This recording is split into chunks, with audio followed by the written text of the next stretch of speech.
This concept of taking power, justly or unjustly, lies at the heart of Ulysses. It's what gives the novel its enduring complexity. Joyce doesn't hand us neat answers or tidy resolutions or shrunken white Grammarly.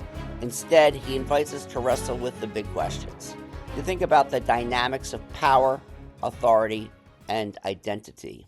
Fiction forces us to search, to question, and ultimately to interpret for ourselves. In doing so, we become part of the narrative, exploring not just what's on the page, but what's inside of us. Tracing Usurpation from Homer to Joyce. Let's first recognize its structural foundation, Homer's Odyssey. While not linear in its narrative or obvious, Ulysses loosely parallels Homer's epic, one of the greatest works of Western literature. In the Odyssey, the first 3 books center on Telemachus, son of Odysseus, or in Latin, a language Joyce knew, Ulysses. Odysseus has been absent for 20 years. When his son Telemachus was born, Odysseus had already been sent off to the Trojan War, which lasted 10 years. After the war, it took him another decade to make his way back to Ithaca.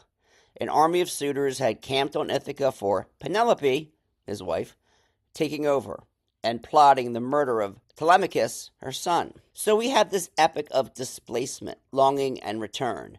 In Ulysses, Joyce reimagines Ithaca, an island in Greece, not the college town in New York, as Dublin, and rather than spanning decades, the narrative unfolds over a single day, Bloom's Day, 16 June. This is the morning, and Stephen Dedalus stands in for Telemachus. However, Stephen is not the son of Leopold Bloom, Joyce's Odysseus hero, wanderer, schemer, a man of many turns. Bloom enters the story in episode 4, and it's there we enter his Odyssey, one shaped by loss, identity, and the struggle to return home. In Bloom's case, his home at 7 Eccles Street awaits him, though it is shadowed by grief and fractured relationships, and like the Odyssey, many monsters and obstacles. Leopold Bloom, a secular Jew, is married to Molly Bloom, and together they had a son, Rudy, who died as an infant.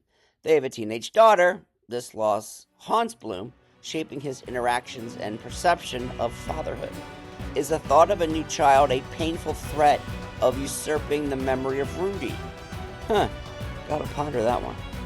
If you're interested, continue to episode 4.